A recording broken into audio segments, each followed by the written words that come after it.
Do you believe in ghosts?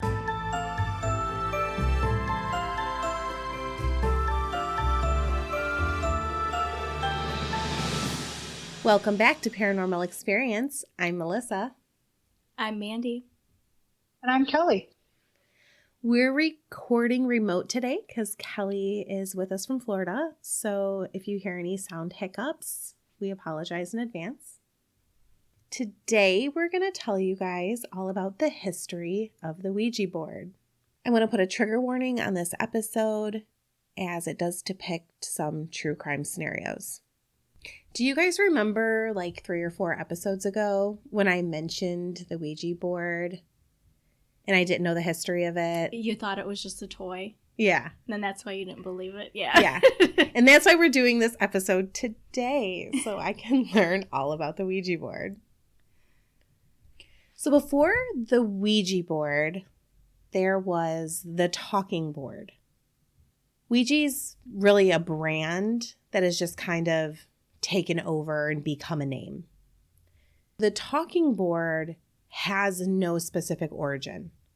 People do not know where it originated or how long it's been in use. The talking board was known to be really popular in 1886. People would use a planchette-like device, a wooden board with letters on it, and this was big in Ohio spiritualist camps. Oh, really? Mm-hmm. I just assumed it was a Victorian thing, like that era. No? It was popular with multiple... Yeah. That's interesting, though. Charles Kennard of Baltimore, Maryland, pulled together a few investors and they just saw dollar signs in the talking board. They created Kennard Novelty Co. The rumor is that the word Ouija comes from French, oui, and German, ja, both meaning yes. But the truth is that one of the investors, Elijah Bond, his sister-in-law, is a supposed strong medium. Helen Peters claimed to have asked the board itself what they should call it, and the board responded Ouija. And they claimed that this means good luck. I didn't know that. It's an interesting story. To add a little more to it, though, she was wearing a locket with a woman with the word Ouija written beside it. Written beside the woman. So the picture in the locket had the word Ouija written beside the woman on the picture? So I don't know if maybe the woman was on one side of the locket and then it said Ouija on the other side. Okay. There's a few different theories, but it's pretty much thought that it had something to do with her name. Maybe a nickname for something, or just potentially her name was Ouija. Her name was Ouija or something similar to Ouija. Mm-hmm. Luigi. Maybe. Sorry. Not Mario. So the talking board itself seems to have no beginning, or at least not one that I could find. But in ancient China, 5th century AD, planchette writing and the use of spirit boards to communicate with the dead was very popular. In ancient Rome, 2 people used a similar device to predict the next emperor. Oh, wow. I didn't think it would go back as far as ancient Rome. No. I guess I didn't think about it. I knew it was old. I guess maybe I didn't think it was that old. I kind of found a few variations of this story, so I don't know. I couldn't find what emperor it was. I couldn't find who they were. It said that they, along with the actual emperor, were executed, but I can't find if that's actually a legitimate story or just a rumor. This is an old folk tale. To scare you from playing with it. Yeah. Yeah. Okay, so back to the Ouija board and its investors. In order to patent the board, they had to prove that it worked. They didn't have to explain how it worked. They just had to prove that it did. So in order to do this, the patent officer required a demonstration, which the board had to spell his name accurately. Supposedly, he believed the requesters would not or should not know his name. I could not find his actual name. I don't know what it was, but supposedly it was hard to spell. I don't know. He did not expect them to be able to spell it. And they did it. They passed the test and they received their patent. Oh, that's weird. It's like, did they know his name maybe? Or did they know he was going to ask this? Or did they really ask the board and really find out his name? What do you think, Kelly? Oh, I mean, I'm kind of thinking, like, did they walk in and go, hey, Mr. Smith, you know, how's it going? And he's like, oh, prove that the spirits know my name, you know? Right. It could be. So then they already have a name, and they're just like, oh, planchettes moving, you know, SMITH. I don't know. I mean, that just seems, I mean, I would kind of find it hard to believe they'd be interviewing for, you know, the licensing and not know the guy's name. Right. I thought that too. I don't know why he would expect, but I specifically read that he expected them to not be able to do this. Okay, here's like a thought. He was shocked. Like, do you know where he was from? Was he from a different country? I don't. The reason I'm saying that, because I think a lot of people that immigrate here, you know, back from a long time, they would give themselves American names. Do you know what I mean? So well, maybe I used to work for a Korean company and they did the same. Right. People so today maybe even do it. His real name was, you know, whatever his name was, like his birth name in that country he was born, and maybe he didn't think anybody would know that. I'm just, you know, making up stuff right now, but he obviously thought that they didn't know it. So I feel like it had to have been something that wasn't. I was surprised that I couldn't find this information of what his name actually was, or would have been helpful. Mattel. The Ouija board was a super good seller. People definitely wanted them. By 1892, they had gone from one factory to two. A man named William Fund was running the company by this time, and it said that the board itself had advised him to build the second factory. Imagine just using a Ouija board just to direct your life. Like, should I build a second factory? I wouldn't trust it. That second factory is the factory from which William Fund fell from the roof in 1927 to his death. So I think that it's kind of said that, you know, like, oh, the Ouija board told him to build it. So it could kill him. But at the same time, that is a long time, because they built that second factory in 1892 and he fell from it in 1927. Yeah, that is a long time. Yeah, that is a long time. time. I mean, you know, maybe he shouldn't have been up on the roof at that. Yeah, what was he doing on the roof? I don't know what he was doing on the roof. Did he fall, a good question. Or did he jump? I didn't even ask that. Like, when I was reading this, I didn't even think of that. Like, what was he doing on the roof? Shoveling snow, maybe. Although William is not one of the original investors, he is known as the father of the Ouija board, because I guess he was that into the companies. He would die for them. Apparently. Darker times of uncertainty, provided the most sales. Prohibition, World War I. During World War II, in 1944, in a 5-month period, a single department store sold over 50,000 Ouija boards. And what was the time period, did you say? 1944. So World War II.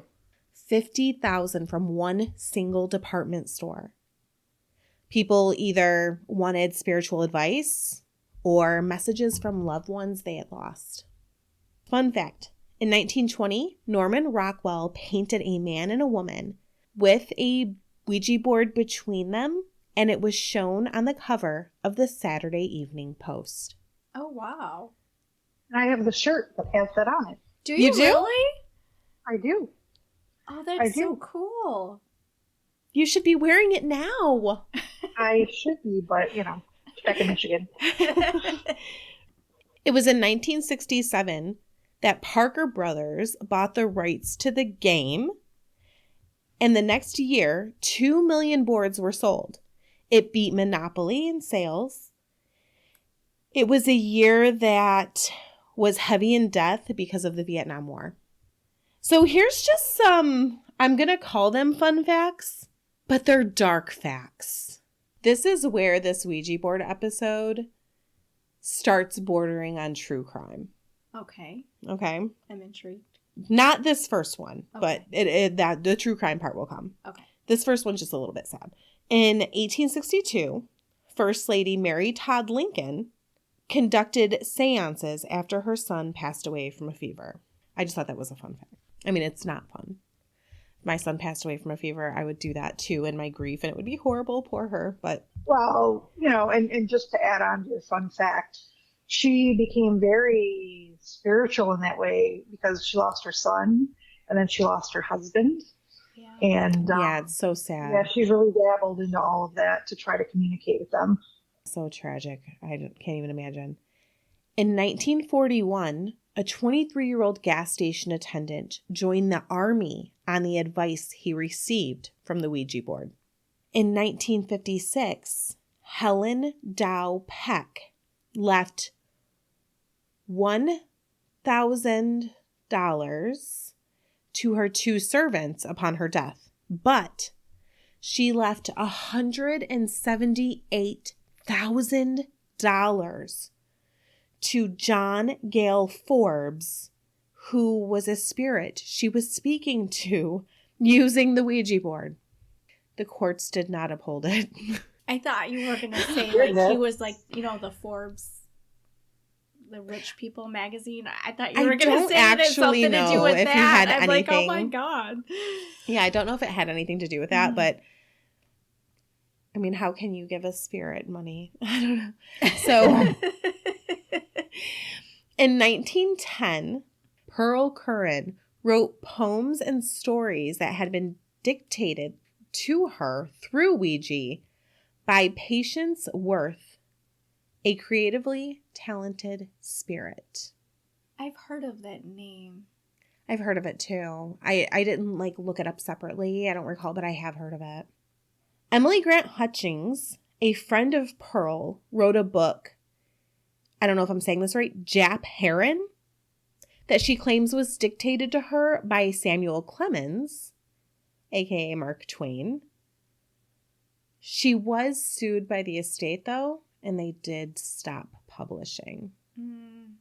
I feel like that's kind of like, oh, my friend made money. She said the Ouija board dictated stuff to her, so I'm gonna claim Mark Twain did to me, right? And then she caught herself in some legal trouble. In 1983, James Merrill, who is a Pulitzer Prize winner, won the National Book Critics Award for a poem he claimed was inspired by Ouija. The poem is called The Changing Light at Sandover. That was just in 1983. I mean, I know that was a long time ago to some, but yeah, it was within my lifetime. Quite well. This is where it starts to get a little true crimey. On March 6th, 1930, God help my pronunciation, Clothilde? Does anybody know how to... I don't know. No? I got nothing. Clothilde Marchand of Buffalo, New York, was found dead at the bottom of the stairs in her home. After some investigation, they found that she had been beaten to death. As it turned out, her husband was having an affair with Lila Jimerson, who had convinced one of her friends to murder her lover's wife. She had convinced her using the Ouija board. She had convinced her friend Nancy Bowen to murder Clotilde by having the Ouija board tell Nancy that Clotilde was a witch. Oh my gosh. And Nancy did it. On November 8th, 1933, 15-year-old Maddie Turley and her father Ernest were trying to shoot a skunk when Maddie shot her father twice in the back. The girl initially told authorities she tripped, accidentally shooting her father. But after her father died, she changed her story. She had been playing with a Ouija board with her mother. The spirits ordered Maddie to shoot and kill her father so that her mother, Dorothea, could marry a man who would make her happier. Oh, that poor child got tricked by her mom. Oh, yeah. Maybe. I think Unfortunate. I think she did. I think that mom manipulated that little girl. You would think that. Yeah. But the mother, and then to continue on with that part, the mother assured the daughter that she could not be arrested for listening to the board. The mother was originally convicted, but later the conviction was overturned with new evidence indicating Maddie had lied. So I don't know. What did she lie about then? That she lied about the mother. So she just killed her dad. Potentially. Or did her mom convince her to say she lied? The plot is thick on that Why one. were they going to shoot the skunk? Just shoo it away. That is true. This is what you get for shooting animals, I guess, right? Like, why? Even when they spray, I mean, oh, well, it just stinks. Yeah, they're cute. I don't know. Maybe they had like a garden or something and the skunks were eating their stuff. Yeah. Mm. Maybe it was living under their porch. Yeah. Every time they walked out, it attacked. In 1983, two couples were playing Ouija. They claimed it told them to abandon their Florida home. This is a Florida man story. Uh-oh. And join a carnival in Virginia. But they didn't have money to do that.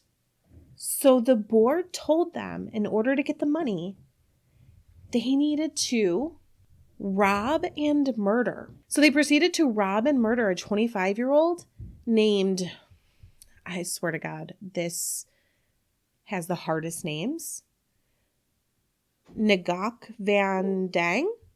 They ended up turning on each other, which led to their arrest and conviction. They never did get to join the carnival. They don't deserve to join the carnival. Exactly. I don't know. It might have been a worse fate. What exactly did they think they were going to do in the carnival? It doesn't say like if they had any sort of like strange talents. If any of them, if the women had beards, it didn't say any of that. Clearly they weren't psychic. Right. Oh, that's funny. In 1995, a London teen, Michael McCallum, played with the Ouija board along with a younger boy named Michael Eridge. The board spelled out kill, and the older boy stabbed the younger boy to death. This one is so sad because he believed Satan had ordered him to. He ended up taking a manslaughter plea and was institutionalized. I did read a little bit more about this one. He did seem, I mean, not that what he did was right, like that poor mother, you know.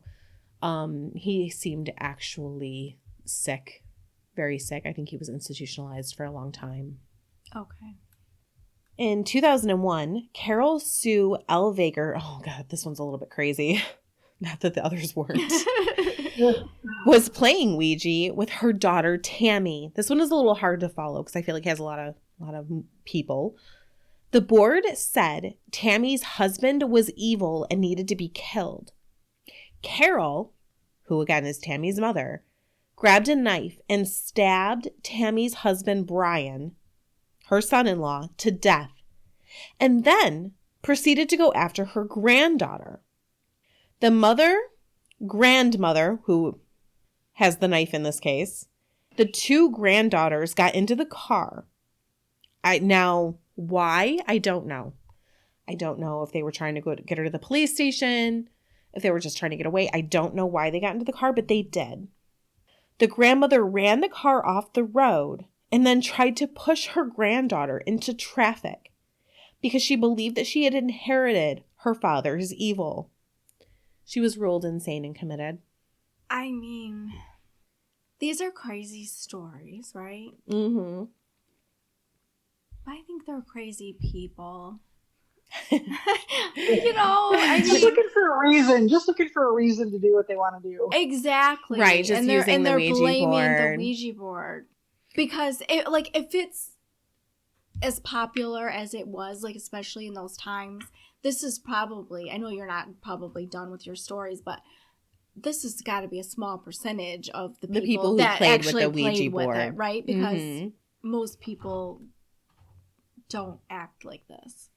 Or is this just the percentage that actually spoke to a demon? Oh, Sorry. boy. I don't really think that. I think that these are probably just people that definitely needed mental health treatment. Well, and I think when you're doing anything, you have to be, you have to go into it knowing that what is talking to you isn't always going to be good. It could try to trick you. Like, you can't believe everything it says. Well, I also think that is the difference between somebody who is maybe mentally stable and somebody who's not. Yeah. Is the knowing of that. Because anything could tell me to kill someone, Mm-hmm. and I'm not going to do it. Right. In 2007, Joshua Tucker and Donald Shilalchin, The worst they're names so hard, ever. both teens asked the board if they should become serial killers. So here's kind of proof of that looking for an excuse right here. And so, of course, it said yes. No. They asked who they should kill first, and it said mom. So they went after Donald's mom and his 13-year-old sister. They were arrested and convicted. So when you say that they went after, they actually did kill them, or they tried to kill them? You know, I didn't write it down. I think that they killed the mom. I'm not sure if they actually killed the sister. It did say, but I think by this point I was kind of just trying to paraphrase a little bit more on these stories. But in 2012, a Texas teen stabbed his friend in the stomach, claiming Ouija made him do it. The friend did live, and the boy pleaded insanity. In 2014, Paul Carroll was using the board to try to summon the dead. He ended up believing, oh my God, this one is kind of crazy. He ended up believing the family dog was possessed by an evil spirit. Aww. He killed the family dog and put its body in a storm drain outside. Ew. It clogged up the storm drain. And they investigated and they found the dog and it led back to him. So he pled guilty. The next week, the board told, so here he's using the board, trying to summon the dead. Bad things are happening to him. So then he goes to jail, right? Pleads guilty, serving time in jail. I'm assuming that's not like a huge sentence. What are you going to get for that? 3 months? For killing Animal a dog? cruelty? I don't know. I mean, I've heard some stories where people have done some horrific things to each other and they don't get more than 5 years. So, yeah. But I mean, maybe it was a little bit more because he might have owed some money, maybe, like destruction of property because of the flooding. So the next week, his daughter and his wife are playing with it. Oh my God. The board told them that they were going to die. They decided that they would just commit suicide instead. Oh my God, this family's nuts. Oh no. They set the house on fire, survived, and were charged with arson. How did they survive? They obviously didn't really want to die, or they could have just stayed in there. Unless somebody called the fire department and they got there before they could burn. Oh, yeah, I'm not sure. I don't think it didn't go into that much detail. It's a pretty bizarre one. Clearly, they had an unlucky. I think Ouija they board. had a carbon monoxide leak or something in that house. Yeah. Making them go crazy. And what year was that, did you say? I felt like that was kind of recent. That was 2014. Oh my God. In July 1976, Gary Gilmore shot 2 men to death and demanded his own execution. Gilmore's younger brother, Michael, it's Michael, but it's spelled like Mikal. I don't know if maybe I'm pronouncing it wrong, but wrote a book, Shot in the Heart.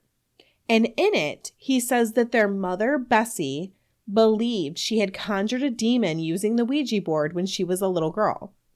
She believed it had attached itself to the entire family, including her kids.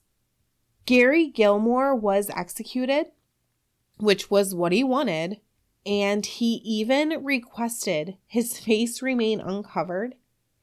And he was asked if he had any last words, and he said, "Let's do it," which stuck with advertising executive Dan Whedon, and it is supposedly the inspiration for Nike's "Just Do It." Oh my God.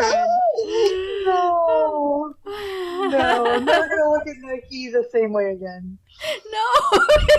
No. Isn't that nuts? They don't know if Gary himself believed a demon was attached to the family, because this all came out after he was executed and they couldn't ask him. Well, something good came out of it. So the Ouija board itself really wasn't recognized as evil until... Do you guys know? Guess. That movie? I don't know. It was a movie. Yeah. The Exorcist. The Exorcist in 1973. Before then, the Ouija board was not seen as evil. Really? It was just seen as a communication device. It was played with by everyone. After The Exorcist came out and everybody saw what happened, people started just believing it was evil and people stopped playing with it. What was its name? Man, the drop in sales. I should have looked that up. Captain Howdy? Is that what I she actually called it? don't remember. I've only ever seen it once. And it was a long time I'm ago. not gonna lie. I used to watch it when I was younger. Like, my friends and I would watch it. But as an adult, since my 20s, I'm scared of it and I will not watch it. I'm not scared of it. So I am religious. Deep down. I don't go to church, but I am religious. And somehow watching it, I feel like I'm not supposed to. Well, I think it's probably that masturbation scene. I'm just like, oh. Oh, really? Boy. God does not like this movie. I always had like a creepy feeling when I watched it, and like my oldest son, he's into horror, he does the tattoos and stuff. He has a tattoo of her face on his leg, and I hate it. Oh my God, I hate it so much. So scary. I think he posts that a lot online, right? I think I've seen that. That wasn't his tattoo that he posted. He Oh, did that was a one he tattoo did. on somebody, yeah. But that's how they used to scare me when I was little. He did such a good job on it. Thank you. When they were little, they would like send me a picture on the phone, scare me of her face. And I love horror, I do. Yeah, Mandy's a huge horror fan. But I don't like her. I also like horror movies, but gotta draw the line somewhere. So they've studied the Ouija board, and I would like to know how I become a scientist that gets to study the Ouija board, because that just seems like a great job. I normally don't play with them. I don't touch them, but man, if I got paid to, I would. So upon studying the Ouija board, they found that the operators moved the planchette unconsciously and involuntarily. And this is called, I'm so bad at pronunciation, you guys, ideomotor response. I'm sure I said that wrong. It sounds like it could be a word. Yeah. Yeah. I mean, that's all I've got. Do you guys have anything you want to add in? Do you have any Yeah, stories? I have some fun facts and information if you'd like. Yeah. So, so there is a store in Salem, Massachusetts that is the Salem Witchboard Museum. So they have the front part of it's a store, and then you can pay and you go into the museum. But the people that run the store usually come to the Sault Ste. Marie Paracon. So they would have a whole room set up with all these different, Ouija boards throughout history, all these different kinds of planchettes.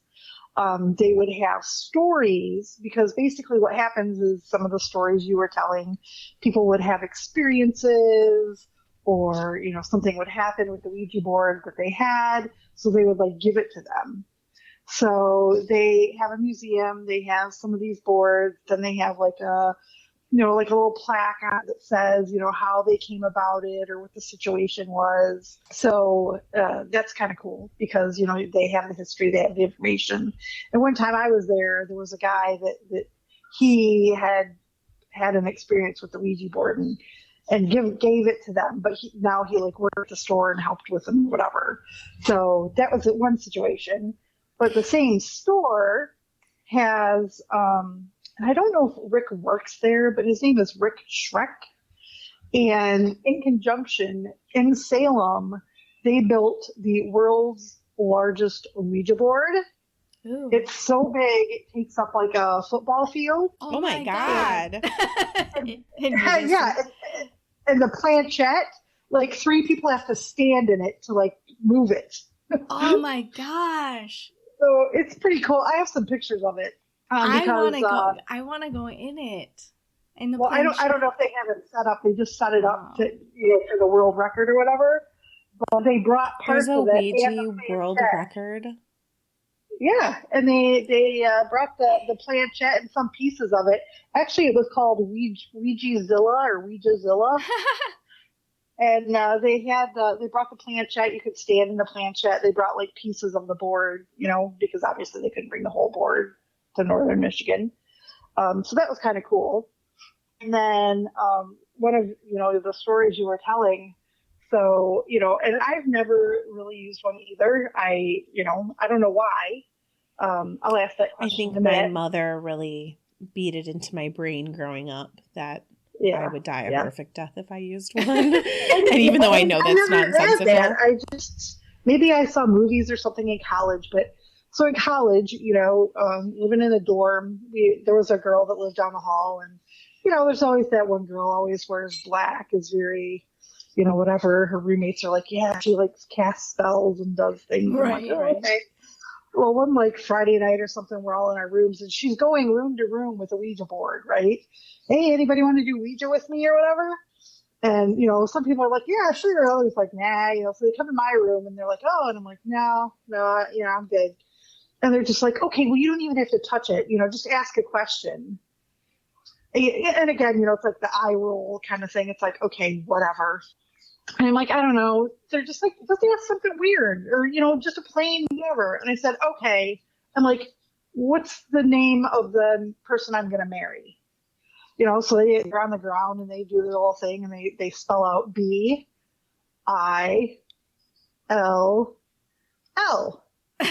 And I remember you told us and this at story. that time, I didn't know anybody named Bill. I was dating somebody else, and we'd been dating for a very long time. And it was oh, we're that's who it's probably going to be. And I was yeah, whatever. I don't even know anybody named Bill. And that was probably 2 years before I met Bill. Wow. When you met him, did you remember? I know. I didn't even think about it till she meets him and she's this is it. The Ouija told me. And it was the weird thing. I didn't even think about it. It was probably after we were married that somebody was talking about a Ouija board, and I was oh my goodness. And but that's kind of weird, It is weird. Something happened in college, and then I didn't think about it for years later, and guess what? I did marry a guy named Bill. So anyway, that's a nice story. I like that one. Yeah, it was okay. But so here's my question. Since we do investigations, we use other communication tools. We use spirit boxes. You know, some people I have a scry use board. pendulums. You have a scry board. I have a board that you have a pendulum that you use with it. You know, we use all these other things. You know, even the And flashlight. it's the same thing. It is the same exact thing. Exactly. So, you know, again, I still haven't used one, but I don't have a reason anymore not to, right? Because we use such other tools that are basically the same. They're just in different formats. It's so true. what do you guys think about that? I've had this conversation a lot with people, and that's what I have to say about it. I mean, it is the same exact thing. I don't think anything's wrong with using a Ouija board, especially now that I've done the history of it, knowing that the whole reason people think it's evil is because of the movie The Exorcist. That does shed some light on it, yeah. And I will be honest. So these guys that I met at the Paracon, they gave like a history and a discussion. And they're like, really, it's no different than any other tools you use to communicate with spirits. Whatever. I went up and I talked with the guy that runs the museum and whatever, and they had these Ouija boards, and one of them was a handmade one. Like this guy, he handmade them for so many years. Well, he had passed away, and there were only so many left, so they were selling them. And I thought, oh, even if I just got it as like a keepsake and like either hung it on my wall or put it away and sold it, you know, some years down the line when, you know, everybody wants this guy's board. And so I actually bought it, and I called my husband and I was like, hey, guess what I bought? He's like, take it back. Take it back. You're gonna bring that home. So I had to take it back. But anyway, it is weird how there is that negative thing attached to it. Because, like, even when Melissa got her scrying, is it called a scrying board? I'm not sure. It might be, but I mean, it's a pendulum and a board. It might be kind of the same as what Kelly was talking about. But do you remember when you had it? I'm like, I don't know why this creeps me out, because it reminded me of the Ouija board. But you're right. It's absolutely no different than anything else that we use. I mean, you guys know from the our personal paranormal experiences episode that I had some stuff with the Ouija board that I think opened up a bunch of weird stuff. Nothing that was horrible, but it was weird, and maybe that's like a fear that I have. You know? Well, and I think that anything we do when paranormal investigating with trying to communicate with the dead, right? I mean, we have to be careful, right? Yeah. Definitely. It's no different. Absolutely. Yeah. I think it's just years of being told it was scary because of movies, you know? Mm-hmm. And still, even if something, like if that was the cause of the things that had happened to you, you had even said, you know, you weren't scared. You didn't think anything was malicious. No. If anything, it folded your towels. Yeah. I mean, I did, except for that time when I felt like I was having the night terrors. Right. Which that was really before I was playing with the Ouija board. But yeah.